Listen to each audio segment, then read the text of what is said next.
want to take just 3 minutes, I promise, just 3 minutes or less, and describe the neural circuitry involved in goal setting and pursuit. And there are two reasons to do that. First of all, the biology of goal setting and pursuit is absolutely beautiful. It's incredible that we and many other animals, in fact, have this neural circuitry and that it works in the way that it does.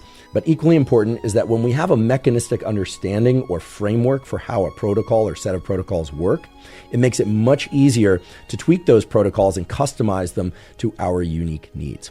Okay, so with that said, the goal setting and pursuit circuitry essentially consists of 4 major stations in the brain, although it's important to point out that each of those stations has a number of other connections that are important for the whole goal setting and pursuit process. But we can distill things down to 4 major hubs or stations within the brain, and those are the basal ganglia, the lateral prefrontal cortex, and the orbital frontal cortex.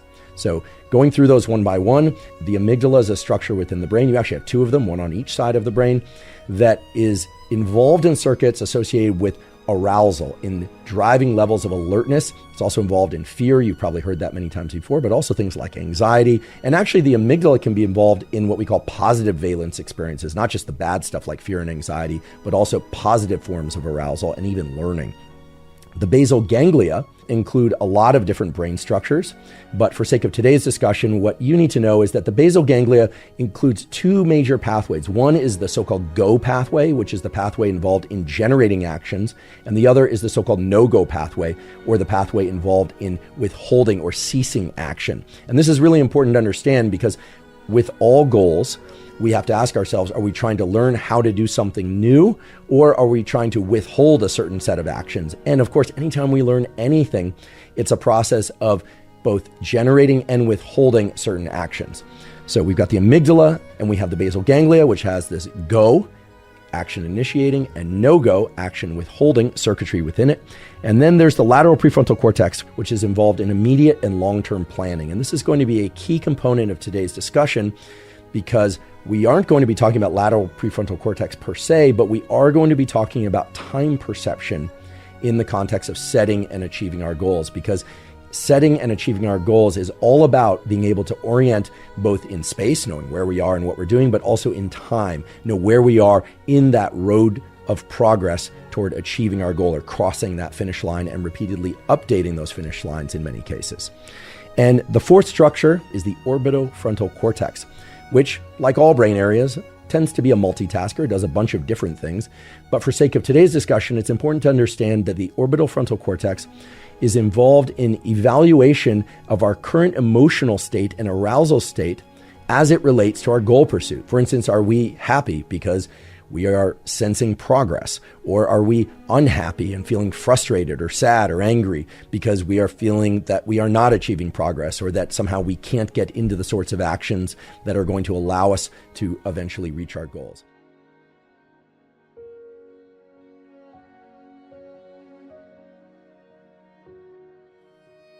Okay, so now you have the understanding that we all have the same neural circuitry for goal setting and pursuit. I find that amazing, regardless of whether or not you want to achieve a fitness goal or an academic goal or a work goal, monetary goal, relationship goal. Maybe you want to just get better at relaxing. I've been told I should perhaps pursue that goal. Well, you're going to use the same neural circuits for each and any of those. I find that incredible. I also find that very reassuring, because what it means is that if we can focus on the tools and protocols that are anchored in the biology of goal setting and pursuit, as we understand them to exist in all humans and indeed in other animals as well, well, then we should have the greatest possible confidence that we will in fact achieve our goals. So how do we go about doing that? Well, the first question you need to ask yourself is, what goal do I want to pursue? And the first protocol for deciding what goal you want to pursue is actually a quite simple one in terms of how it's stated, but it's fairly complex for a lot of people to answer. And that is, which specific goal are you going to try and pursue? Because guess what, folks? Most people who try to achieve many goals simultaneously fail at all of them. This is what I call the overhaul approach, when people think, okay, in January 1 or next month or next week, or perhaps even today, I'm going to start exercising, I'm going to start meditating, I'm going to learn a language, I'm going to learn to dance, I'm going to do all these different things. And that's just too many goals. I think here is an appropriate place to highlight the word priority. A priority literally means one thing that you place ahead of all others. These days we hear a lot about priorities, plural, but we really should be thinking about priority and defining our priority for learning in a given phase. So if you are somebody who wants to get more physically fit, or you want to learn something cognitively, that's terrific. You are allowed to have multiple goals, but I highly recommend that you first select just one goal. Of course, you don't let go of other aspects of your mental health and physical health, that you don't throw your life away in service to this one goal. We've all seen how that goes, and it's not a pretty picture.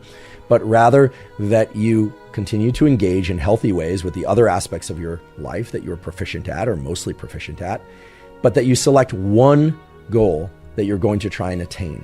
How you select that one goal, of course, is going to reflect your values, your motivation, your resources, but it's very important that you spend some serious time defining that one priority, that one goal for this initial goal setting and pursuit period. And in a moment, I'll tell you how long that goal pursuit period ought to be.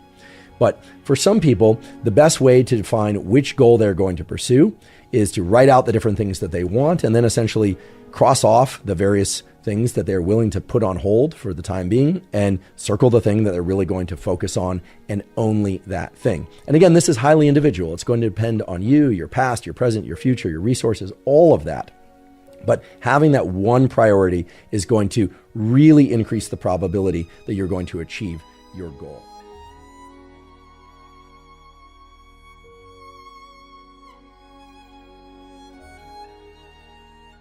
Now, we also know from the scientific literature that how lofty that goal is will impact whether or not you are able to achieve it.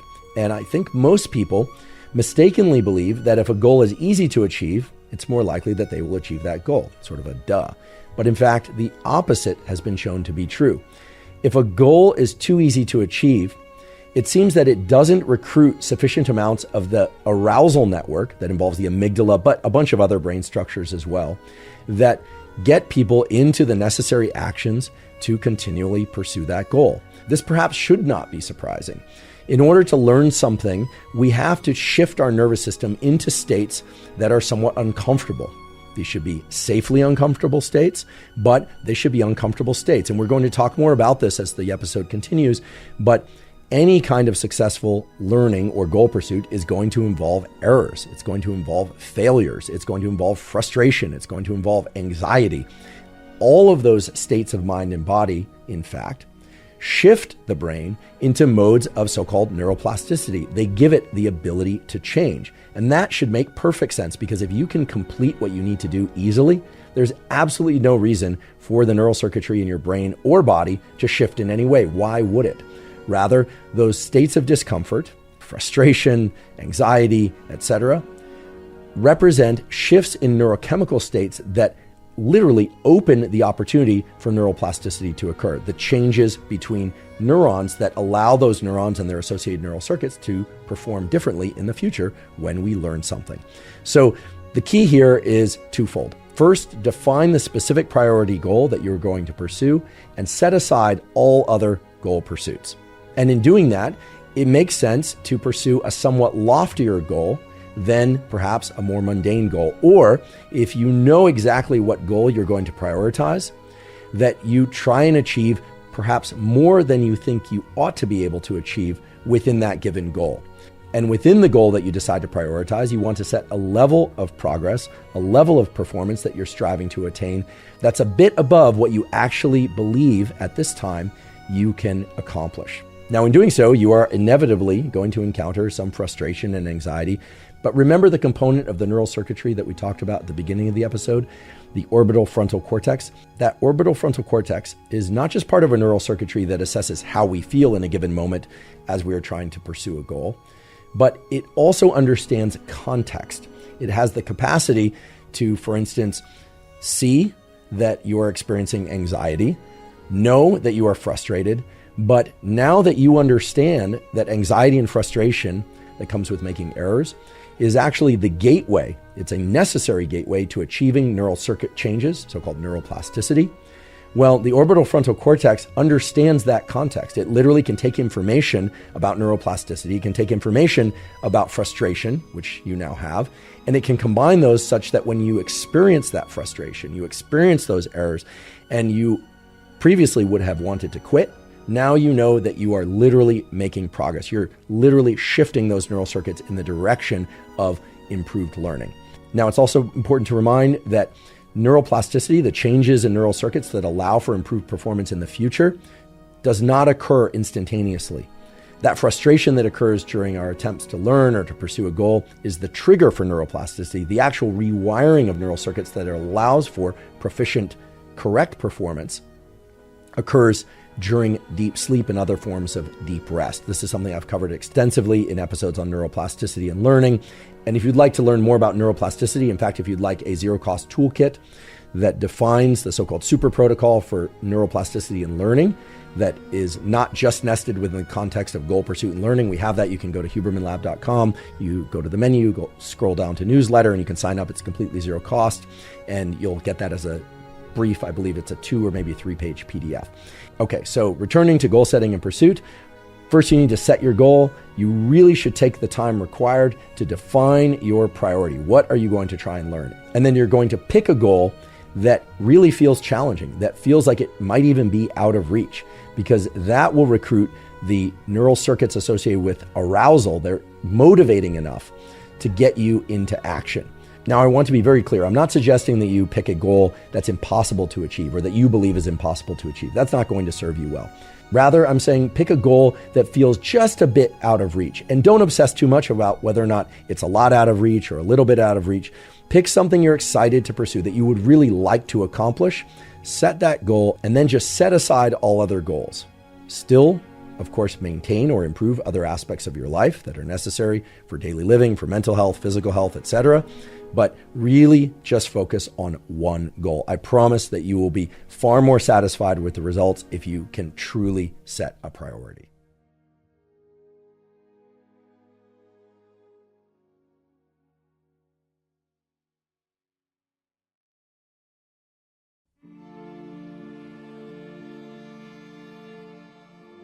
So once you've defined the specific goal that you are going to prioritize, there are 2 more things that you need to do before you start to pursue that goal.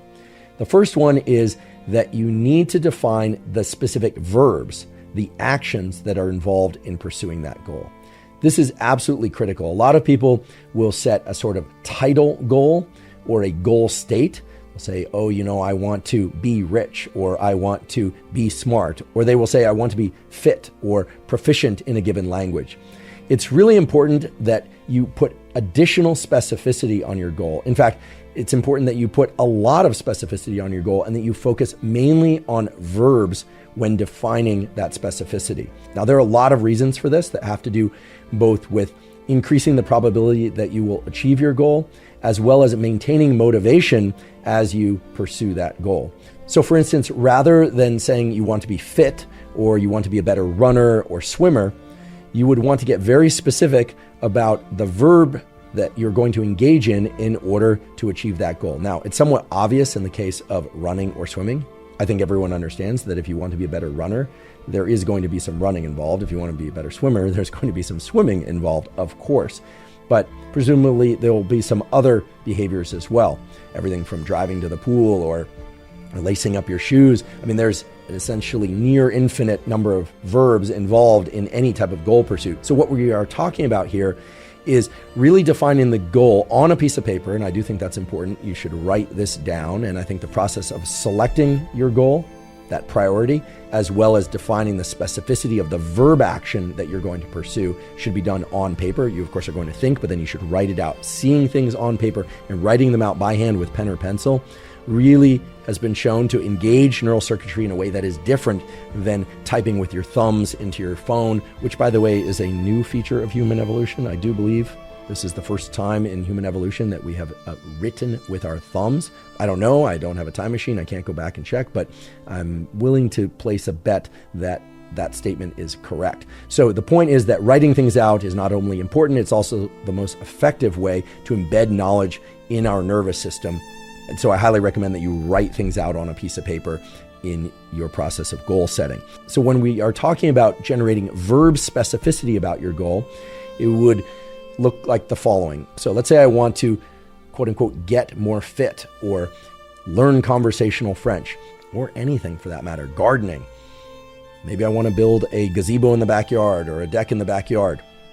The key thing to answer is, what is the major block of action that's going to be involved in pursuing that goal? So for instance, if you want to get more fit and you're going to do that primarily through running and weight training, or swimming and weight training, you would want to get very specific in defining that priority goal as, I'm going to run X number of miles per week, or I'm going to go to the gym 3 times per week to lift weights. Although I would recommend getting even more specific than that. I would recommend that you literally write down, I'm going to go to the gym 3 times per week for a minimum of 60 minutes, where 50 minutes of that are carrying out hard work, okay, with of course rest between sets, etc. Or I'm going to attend 3 classes per week, or perhaps even just 1 class per week of learning conversational French, plus I'm going to spend 2 hours per week of practicing, say, word problems or mathematical problems. Whatever it is, you want to define first the priority, then you want to define the verb action that represents the bulk of effort towards that priority. So running in the case of the person who wants to get fit by running, weightlifting in the case of the person that wants to get fit by weightlifting, though of course I highly recommend people do both resistance training and cardiovascular training if indeed they want to be truly fit. Or in the case of language learning, or learning how to code, or gardening, or something of that sort, to really define the verb actions involved, and then to place specificity in terms of the amount of time that one is going to try to achieve each week in pursuit of that specific priority goal. Now, I realize that process itself takes a bit of time, but when you look back on the 100-year plus scientific literature of what leads to successful goal setting and pursuit, you find over and over again that those 2 components we've been talking about, specificity and measurability, are paramount. You just simply cannot discard those from the process if you expect yourself to achieve your goals. So whether or not it's the ABC method, or it's the SMART method, or the SMARTER method, again, all acronyms coined not by me, but by others previous to this conversation, you're going to find elements of specificity and measurability showing up again and again. So these are key features of any protocol that you are going to use in order to try and set and achieve your goals. And I should mention that setting specific goals and clearly defining the verbs that you are going to engage in to pursue those goals, and defining how long you are going to try and engage in those verbs each week to achieve those goals, has significant impact on the probability of success. We're not talking about a minor effect. In fact, in the original episode I did about goal setting and pursuit, I talked about the so-called recycling study. I'm not going to describe it in a lot of detail right now, but essentially this study looked at motivating people to recycle more recyclable products in the workplace. And what they found was that when people were told what the specific goal was and what specific actions they needed to engage in were, and how much of a given batch of refuse, so say, after lunch, there's some boxes, there's some forks, etc., some napkins, how much of that refuse they were going to try to put into the recycle versus the trash, it led to a greater than doubling of successful achievement of that goal. Now, that's a perhaps trivial goal to some of you, although let's face it, recycling is important. But that result has been shown again and again and again for different domains of goal setting and pursuit. So this thing of setting specificity, really spending time with it on paper, setting specificity of actions, so which specific actions, and then setting specificity of how long you are going to engage in each of those actions each week, greatly increases the probability that you will achieve that what previously seemed to be a all too lofty goal.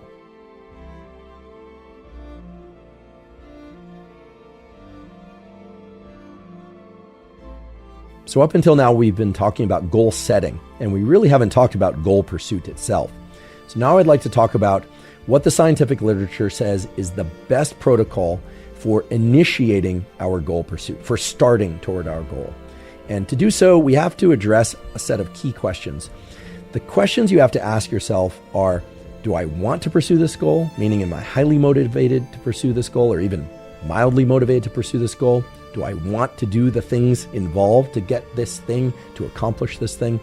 Or Am I feeling resistance? Do I not want to pursue this goal? Or perhaps this is a day-to-day shift that occurs where some days you're really motivated and other days you are not. Now, the reason to ask yourself this set of questions is that the data say that there are two different strategies, in fact, two markedly different strategies that you'll want to incorporate depending on whether or not you're motivated or you are unmotivated to pursue that particular goal for whatever reason. And of course, there's an entire psychology to motivation, and you could get a therapist or a coach to work with in order to address that underlying psychology. Yes, it might ladder back to childhood issues. It might ladder back to esteem things. None of that can be covered here in any sort of meaningful depth because, frankly, we each have different circumstances, different pasts, different psychologies. There are, however, some universals that we can all apply in order to help us get started toward our goal. And this is nested in this whole concept of whether or not we should visualize the end and successful completion of our goal. So keep the end in mind as we start off toward a goal, or whether or not we should incorporate a different strategy. Here's how it goes. So if you ask yourself, do I want to achieve this goal? And I would hope the answer is yes, because the overall goal should be something that you want to pursue. It should be something that you are deeply desiring to accomplish. Then you have to ask yourself next, do I want to do the things required to achieve that goal? Now, maybe you don't want to do all of them. You only want to do some of them. But given that you've now carefully quantified which specific actions you're going to be doing on which days and for how many hours and how many weeks for these 12-week blocks, you could simply ask yourself, do I want to do this thing today?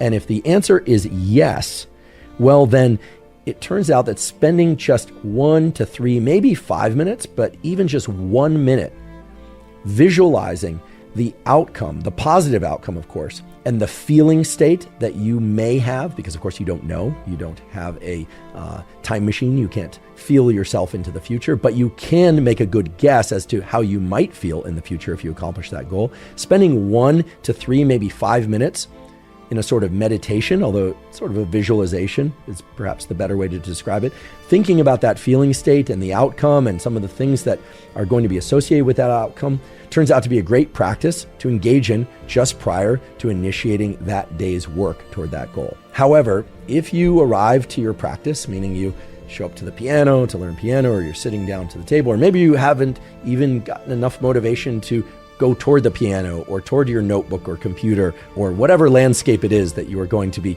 pursuing your goal within, and you are having, quote unquote, a hard time getting motivated toward that goal, well, then it turns out, what the scientific literature tells us, is that visualizing the end, keeping the end in mind, positive visualization of all the good things that you'll experience when you achieve that goal, is not going to be an effective strategy to motivate you. Rather, if you are not feeling motivated, then what the scientific literature tells us is that you actually want to spend 1 to 3, maybe 5 minutes visualizing failure, visualizing how terrible you will feel if you do not achieve your goal, visualizing severe consequences, perhaps mostly of the sort like telling yourself, gosh, I set a goal, I set a 12-week block, I quantify it, I know I want to do this, here I have the time to do it, and I'm simply just not doing it. And in that case, you would think, okay, well, you should kind of build yourself up, maybe call a friend, text a friend, get some encouragement.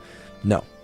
The scientific literature tells us that when we are not motivated, and it is a goal that we actually want to pursue, and of course here I'm talking about adaptive goal pursuit, meaning things that are going to enrich your mental health, physical health, etc., not things that are going to be detrimental to us.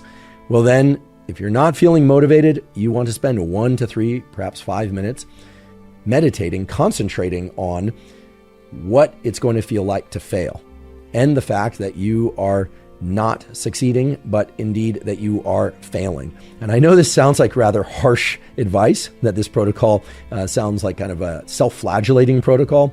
It's not intended to be self-flagellation. In fact, it should not be self-flagellation, but rather what you want to do when you are not motivated is to think about failure and what that failure at the end of 12 weeks will feel like.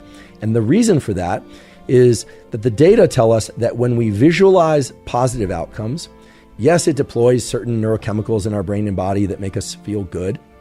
Although, frankly, if you've heard that imagining something creates the same neurochemical and neural circuit states in the brain as actually experiencing that thing. That is simply not true. That's a myth. We've talked about this in previous episodes. That's simply not true.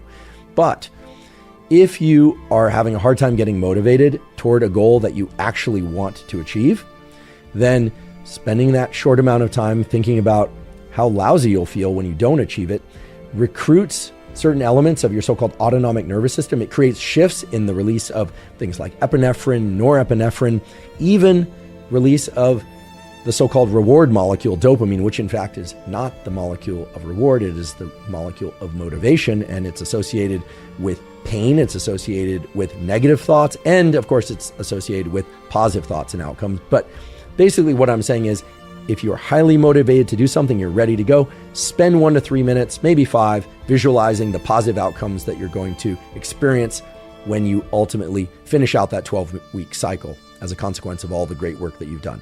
If, however, you are not motivated, you're feeling like, I don't want to do this thing, I'm procrastinating, I'm just not feeling like doing it. Yes, I want to achieve the goal, but I just don't feel like doing it. Well, then your task is to take 1 to 3, maybe 5 minutes and think about how much more lousy you will feel when you do not achieve that goal at the end of 12 weeks. And that, the data tell us, recruits certain elements of your nervous system, your hormonal system, that are more successful in getting you into action, into starting toward your goal, than were you to try and build yourself up towards all that positivity. So yes, indeed, there is a place for negative thinking.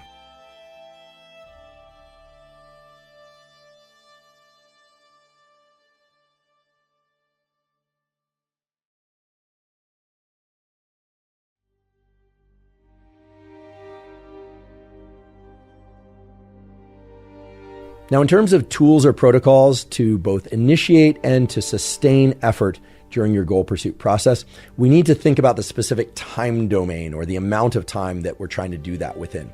So, for instance, there are tools that you can use to stay motivated within the 1-hour learning block that you happen to be doing on Monday morning, for instance. And there are other tools and protocols that you can incorporate towards staying motivated from one day to the next or from 1 week to the next. But I think the most useful of those tools are going to be the tools that you incorporate to stay motivated within a given training block or practice block toward your goal. Because what I just described a few minutes ago was the process of how to initiate your daily work, right? You ask yourself that question, am I motivated?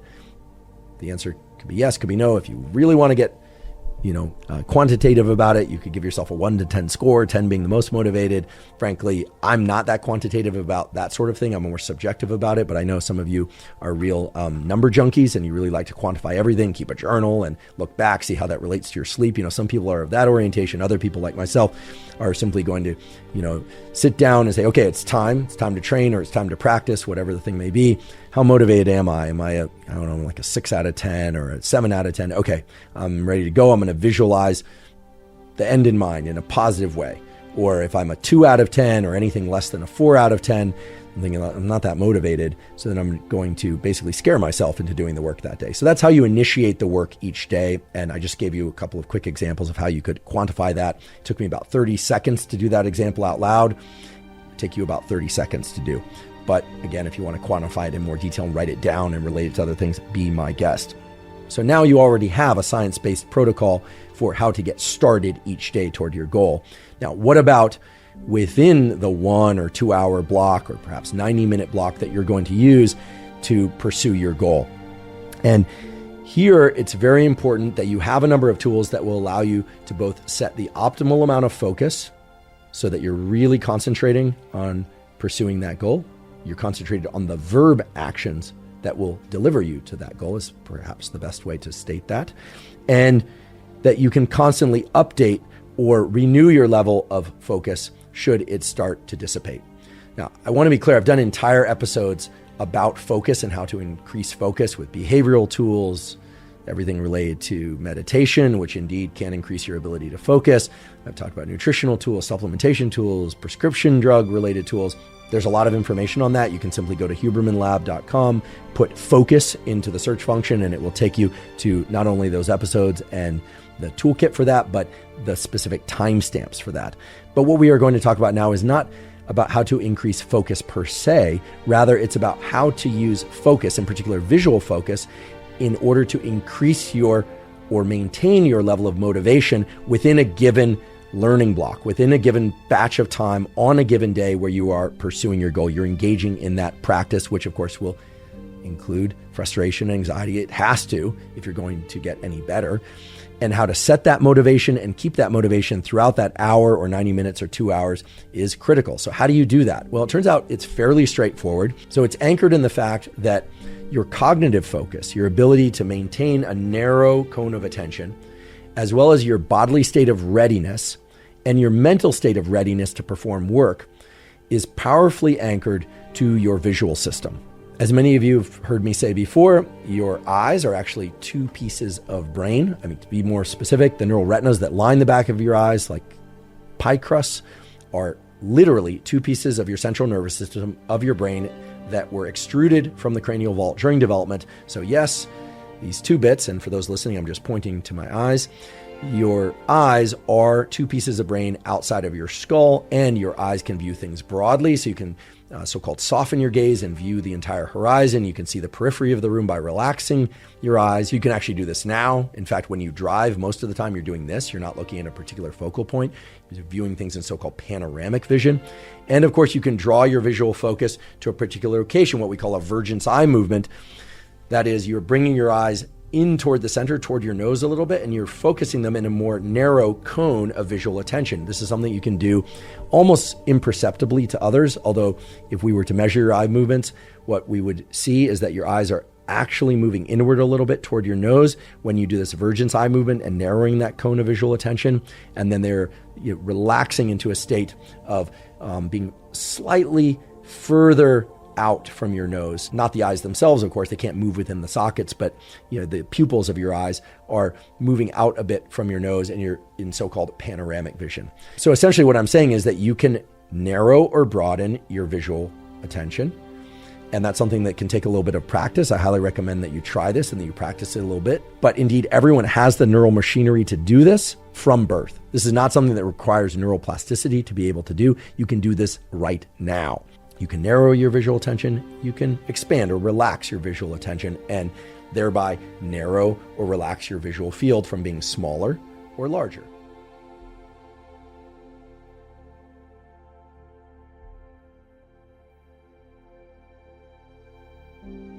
There are data that show that when we narrow our visual attention and we hold that narrow visual attention on a spot, several things happen. First of all, there's recruitment of circuitry within the so-called brainstem that then deploys neurochemicals that increase our level of alertness and arousal.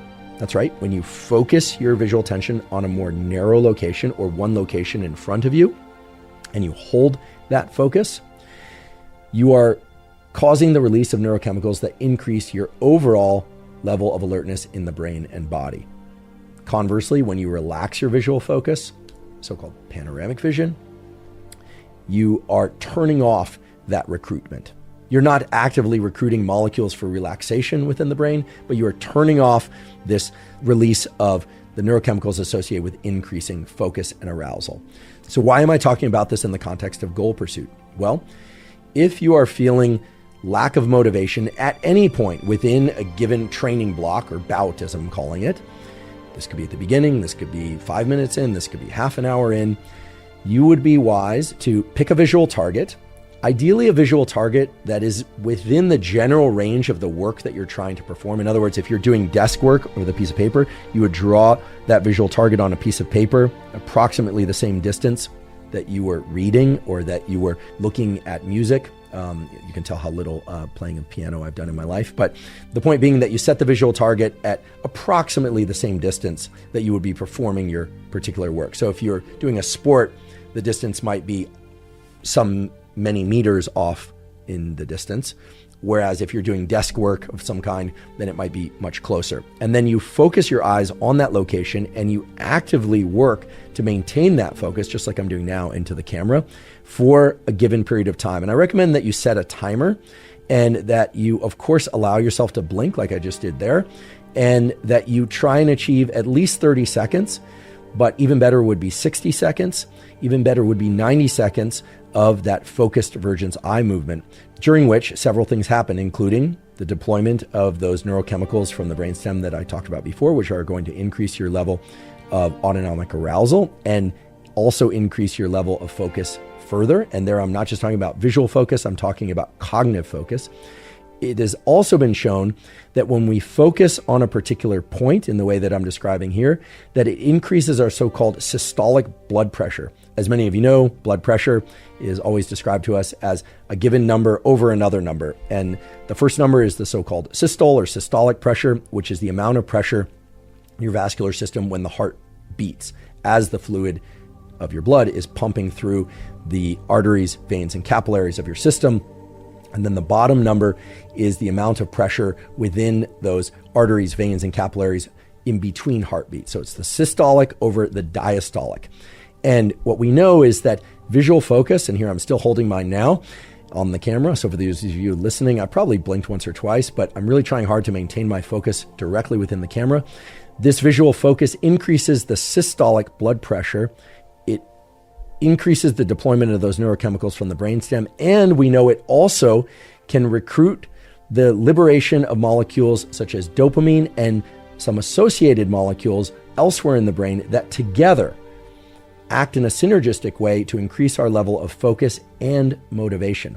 This is based, again, on work describing the neural circuitry of what I'm describing here, and work from Emily Balcetis' lab, which has shown that if people focus on a target, on a goal line, literally a physical location within their environment, and then they initiate some work, it could be physical work or cognitive work, not only do they experience significantly decreased levels of perceived effort while engaging in that work, but they also complete that work in a significantly reduced amount of time, meaning that within a given training bout or training block, you are able to get significantly more work done, and you perceive that as less effortful or requiring less effort than had you not done this visual focus. Now, I've been doing this for quite some time now into the camera. This is actually a practice that I've been doing for well over a decade.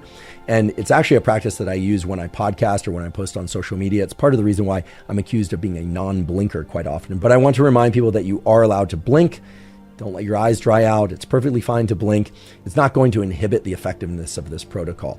But I don't think I can really overstate how valuable this sort of protocol is. First of all, it's completely behavioral. It costs nothing. It's completely safe as long as you remember to blink.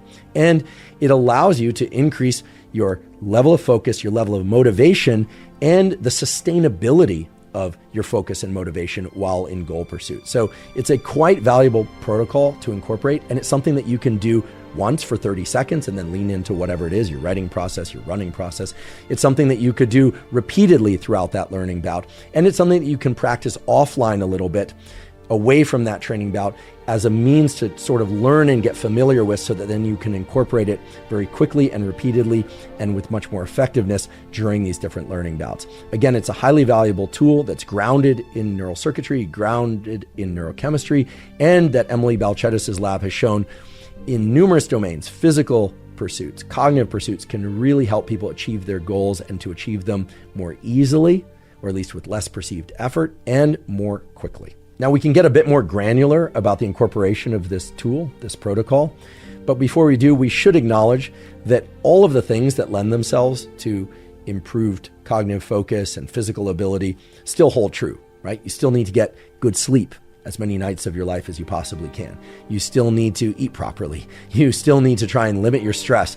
We have podcast episodes related to all of those topics. We have toolkits available at zero cost related to all of those topics. I'm not saying that this visual focus or visual target training is the only tool that you should incorporate. It's a tool that you want to superimpose on the foundation of all the things that bring you to your practice with the best possible cognition, the best possible physical readiness, and that when added to that foundation of excellent sleep, excellent nutrition, social connection, sunlight in the morning, etc., is going to increase the probability that you're going to make those learning bouts as effective as possible. Now, some of you may be thinking, elevating your blood pressure is bad. Why would I want to elevate my blood pressure? Well, it turns out that the increases in systolic blood pressure achieved with this visual target training or focusing on a finish line for some period of time are transient. and they are perfectly safe. So essentially what it does is it boosts or bolsters the activity of the autonomic nervous system. It kickstarts the deployment of those chemicals and those neural circuits that then allow you to be motivated for some period of time. But then that is a transient increase in autonomic arousal, which is why perhaps every 20 minutes or perhaps on the hour, you might stop, do a 30-second or 60-second visual target training, and then lean back into your process of however it is that you are pursuing your goal. I should also mention that if your eyes are getting tired doing whatever goal pursuit you happen to be engaged in, it's also a good idea to go into that panoramic vision mode.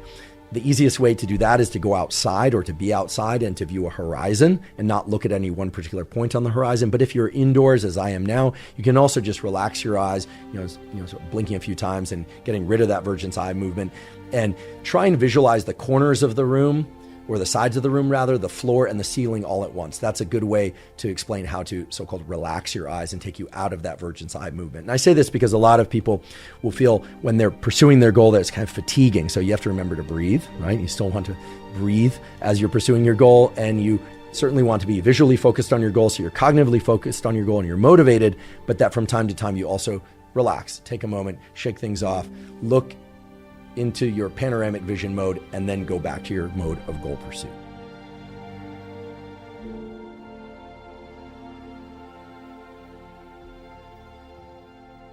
Now, there are a few other protocols that might seem oh so simple, but frankly are oh so effective that I'd be remiss if I didn't mention them.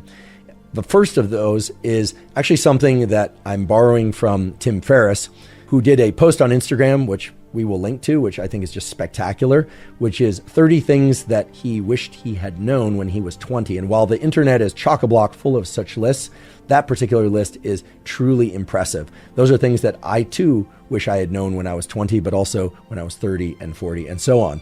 But one particular thing on that list of 30 is particularly relevant now, which is that the best productivity app is already on your phone, which is to put your phone into airplane mode, or more ideally, and this is the one that I try my best to incorporate, to simply turn the phone off and remove it from my workouts or my attempts to learn language or my attempts to learn anything. I realize that some people need to keep their phone with them for reasons related to communicating with family or coworkers, etc. That's fine if you need your phone, but to the extent that you can remove yourself from distractions, that's certainly going to enhance your ability to focus on what you need to focus on in pursuing your goals. That sort of stands without saying. It's kind of a duh, and yet I think a lot of people are searching far and wide for the productivity app, for the secret hack, for the thing that's going to allow them to be productive. And oftentimes there are do's, actions that we can take in order to become more productive. We're talking about some of those today. We've talked about those in other episodes, but there are, of course, important don'ts. So don't have your phone facing up with Wi-Fi and cellular service on if you want to be productive at something that doesn't involve your phone. Ideally, you'll turn it over, you'll turn it off, you'll get rid of it, you'll put it in the next room. If you're like me, you'll sometimes lock it in the car. I think the most extreme that I've ever gone to ensure that I didn't engage with my phone during goal pursuit was during the early days of having my laboratory, and I was writing multiple grants in parallel, which is an immense amount of work. I would walk into the laboratory in the morning and I would hand a student or postdoc my phone, and I'd say, don't give this back to me until 5 p.m. And if I ask for it back, if I even ask for it once, everyone in the lab gets $500. There were quite a few people in my lab, and so it's a significant cost to that. And I must tell you, there were numerous times throughout the day when I impulsively just thought, okay, I'm going to need my phone. Damn it, I don't want to have to do it. And I also wanted to demonstrate to them that I could create an incentive system whereby I could basically scruff myself into getting the work done. And indeed, much to their dismay, I never once had to pay them out. Although when we got the grants, and indeed even when we didn't get the grants, I did take them all to dinner.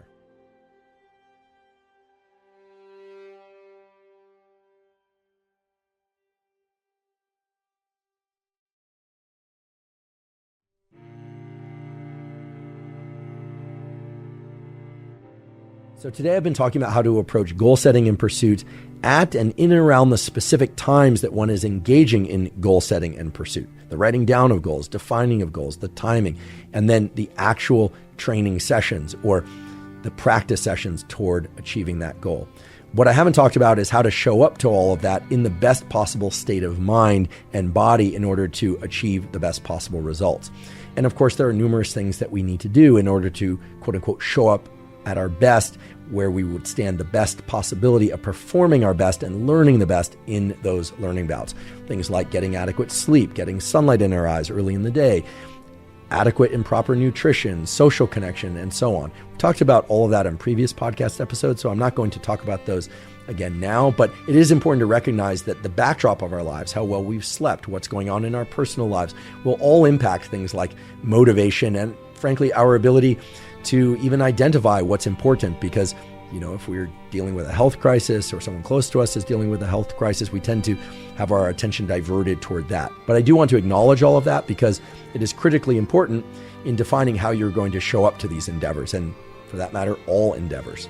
Now, with that said, there are a few things that you can do in order to try and optimize your ability to focus and your level of motivation during your goal pursuits. And there are some really interesting data and protocols that I haven't talked so much about on this podcast ever that are relevant to today's discussion. And this relates to our so-called circadian rhythms in attention. We have robust rhythms in our ability to focus and our level of motivation that vary across the 24-hour, aka circadian cycle, with a regular rhythmicity that is independent of how badly we want a goal or how afraid we are of failure, right? All the stuff about motivation and fear of failure and desire, etc., all of that is still true, but we all have a naturally occurring rhythm of rise and fall and return to rise and fall of our levels of attention and motivation. And this is something that's been described beautifully in the scientific literature. In fact, I'll provide a link to what I consider a really nice review on this topic. This is a review that was published by Pablo Valdez in the Yale Journal of Biology and Medicine in 2019, entitled Circadian Rhythms in Attention. And there's a lot of information within this review, but we can distill out a couple of useful gems from it. So if you are somebody who is embarking on the pursuit of a goal which is particularly hard, that's going to require a really high level of motivation and focus, know that there are 3 times during the day when you stand to have the greatest level of focus and attention. And of course, this will vary depending on when you went to sleep at night and when you wake up. There's natural variation in circadian rhythms, but it's worth knowing that most people find that their level of attention and motivation is going to be highest 30 minutes, 3 hours, and 11 hours after waking up. Okay, so 30 minutes, 3 hours, and 11 hours after waking up. And this relates to a number of important biological principles related to circadian shifts in body temperature, which are also related to circadian shifts. That means changes around the 24-hour cycle in the release of particular neurochemicals, so the amount of dopamine available to be released by any sort of goal pursuit or reward, the amount of serotonin available, lots of neurochemistry in there, lots of neural circuitry. But these heightened levels of focus and motivation that just occur naturally, regardless of what goal one is trying to pursue. In fact, regardless of whether or not you're trying to pursue any goal, 30 minutes, 3 hours, and 11 hours after waking, your focus and motivation are going to be their greatest relative to other times in that 24-hour cycle. Now, as I tell you this, I can imagine that some of you are thinking, great, I'm going to schedule one bout of goal pursuit 3 hours after waking and another one 11 hours after waking. Great. If you can do that and that fits with your work and other demands of life, your relationships, etc., terrific. However, I don't want this 30-minute, 3-hour, and 11-hour protocol to be considered a rule. And here's why. Most people don't have a tremendous degree of control over their schedule. Things like work and family and other demands constrain them in terms of when they can get the work in. And while I do think it's extremely valuable to schedule the specific time or roughly the specific time, even though that's an oxymoron, meaning a period of time during the day, say before 9 a.m. or between 9 and noon, that you are going to carry out your goal pursuit endeavors. I've talked about this in previous podcasts. Some people do very well by scheduling an exact time from noon to 2. I'm writing. Other people, like myself, do a little better if I set a constraint, but it's a little bit broader, such as I'm going to exercise before 9 a.m. That could be any time before 9 a.m. Or I'm going to engage in language learning sometime between, say, 6 p.m. and 9 p.m. as opposed to setting a specific time. That's just what works best for me. People vary in terms of whether or not they respond best to setting a specific time or a time block and setting up these kind of barriers after which you are essentially telling yourself you won't do it. But, and this is a very important but, it is most important that you actually engage in the goal pursuit. And I experienced this recently. I'm trying to run more these days. I still enjoy doing resistance training. I still run 3 days a week, but I'm trying to run a little bit longer as opposed to just doing the one long run per week and then 2 shorter runs later in the week. I've talked about this in my Optimal Fitness Protocol episode if you want to check that out, or check out the PDF where it's all distilled down to 1 or 2 pages if you like. But in any event, these days I'm trying to extend the amount of time that I'm running. I'm just enjoying that. It's kind of a throwback for me to when I ran cross country as a senior in high school, and this was the time of year when I would start getting ready for the fall season. So I'm enjoying running more. And just this last week, I had the experience of having a very full Sunday, and that's usually the day when I run in the morning or hike during the middle of the day. And I simply did not get around to it because I had a lot of other important things to do. And what I found was 9 p.m. rolled around, 10 p.m. rolled around, and I started thinking, I wish I had gone running. My Monday was going to be busy. So what did I do? I laced up my shoes and I went for a run at 10 p.m., something I haven't done since college or maybe even high school. And I ended up running for 90 minutes from 10 p.m. until 11:30 p.m. Definitely not the optimal time for me to go running. In fact, I was thinking, this might disrupt my sleep, but in fact it didn't. I came back, I showered, had a little bit of food, which normally I don't eat that late, and I slept like a baby. And I felt great the next day waking up at my normal time, which cues me to another important scientific fact that relates to protocol and protocol flexibility, which is something that I gleaned from a colleague of mine at Stanford School of Medicine who works in the sleep laboratory.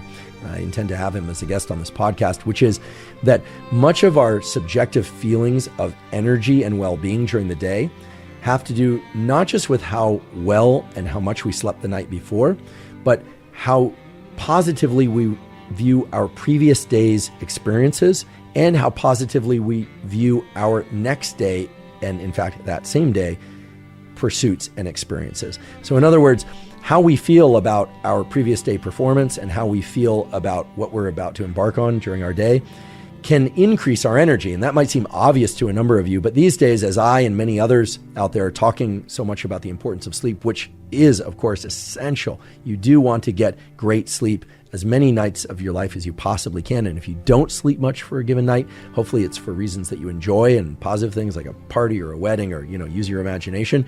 But it's also the case that when we successfully complete something that we told ourselves that we are going to do, we feel great about it. And that if it means that we sleep a little bit less or that we have to do our practice bout, at 3 p.m. or 2 p.m., a time of day when we're really ordinarily in the trough of attention and we have to use 20 different tools or one tool 20 different times in order to get through that bout of learning, the fact that we complete it leaves us with a feeling of accomplishment. And I'm certain, although I don't know exactly which, that there are neurochemicals and hormones that reflect that. It's almost with certainty going to involve dopamine and other neurochemicals.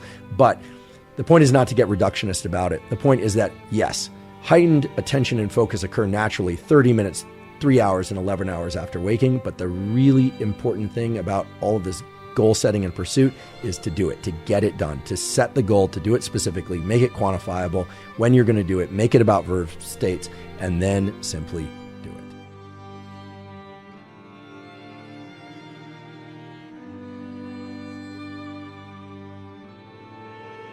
The middle problem is the fact that people tend to have a lot of motivation at the outset of pursuing a goal, although you now know that sometimes or some people don't have a lot of motivation when pursuing their goal at the start, so they need to think about failures and how terrible everything will be, and then they will certainly have motivation. It's going to be a fear-based motivation. But in general, people tend to have more motivation at the start of pursuing a goal and at the end when they get close to or they start to perceive the finish line. But that most people experience the so-called middle problem, where in the middle of a learning bout or in the middle of the week or in the middle of a 12-week cycle, they are less motivated. And this has actually been quantified in numerous studies. And there are several ways to overcome the middle problem. The simplest one is to acknowledge it, to recognize that it's coming. And so when it does come and you're experiencing lower levels of motivation, perhaps even increased failure rates and you're not performing as well, you're getting frustrated, to know that that's a natural process that everybody experiences. And just knowing that can sometimes allow people to move through that to the place where then they can sense the end of the learning bout, or they can sense that they're making some progress, the finish line is there, and then they get that increase in motivation again. However, sometimes the middle problem is such a problem that people need some tools to move through it. And the best way to move through the middle problem, or in fact to eliminate it, is actually to make the middle of a learning bout its own separate thing that you acknowledge the presence of and that you break up into 3 separate bouts. So here we're talking about carving up the 1 hour learning bout or the 2 hour learning bout into an initial phase where you either have naturally occurring motivation or you use fear-based visualization to increase your motivation. You lean into that, and then let's assume it's a 1 hour learning bout, and then at about the 25-minute mark, you start to experience lower levels of focus. Perhaps then you use the visual target protocol, but then you go back into your bout of learning and you're not feeling very motivated. It's hard. Your mind is drifting. You want to pick up your phone. You want to do other things. You find yourself doing other things. That's the period of time to take, say, the 25-minute to 45-minute period within the session and divide it into perhaps 3 or even 4 smaller chunks of time. And you perhaps have heard of chunking before. Chunking is simply breaking something down into smaller chunks that are more achievable. It's simply what we're talking about here. But really chunking up that middle section of a learning bout can be very effective at essentially eliminating the middle problem. Now, for those of you that are going to be really nitpicky, you'll say, wait, you take that 20 minutes from the 25-minute mark to the 45-minute mark within your hour learning bout, and you divide it up into 4 little chunks. And in those 2 middle chunks, I'm going to feel the middle problem for those 2 middle chunks. Well, that's not actually the way it pans out. Fortunately, when you break things down into small enough chunks, you eliminate the middle problem and you experience sustained motivation. Now, the extreme interpretation of that would have you measuring every minute or even every second of a learning bout and having consistent motivation throughout that. Because, for instance, if you can concentrate for 10 seconds, why wouldn't you simply be able to just mark off 10-second increments? Well, at some point, the marking off or the monitoring of those increments is going to be distracting toward the thing that you actually want to do. So the simple thing to do is to acknowledge the middle problem, right? The fact that we have more motivation at the start and at the end of our goal pursuit sessions than we do within the middle, and then to simply chunk that middle section into 3, maybe 4 smaller chunks. And if you need to incorporate things like the visual target protocol 1 or 3 or perhaps even 8 times within that middle section, so be it. It's going to help you move through with better focus and better motivation.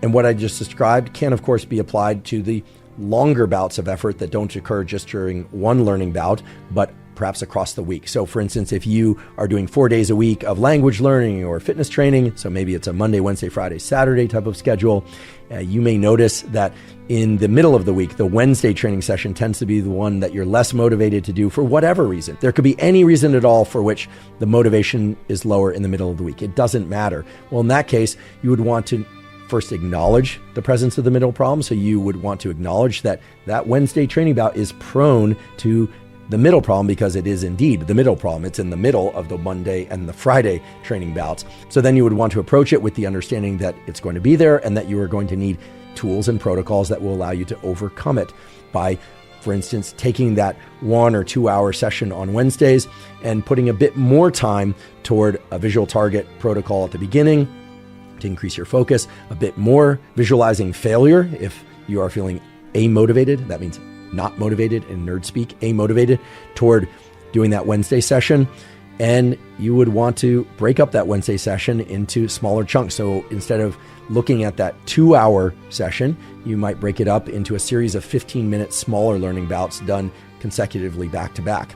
And then in doing so, you have essentially taken that Wednesday session, and I'll bet that it becomes at least among your most motivated sessions. So the middle problem exists. It's important to acknowledge, and there are tools to overcome the middle problem on any time scale. You simply have to chunk up the middle and approach things with deliberate increased vigor. Just as you would, if you're running and there's always a tough hill, you have to really sort of gear up for attacking that hill. And then to do that repeatedly in those smaller chunks until you've completed that session.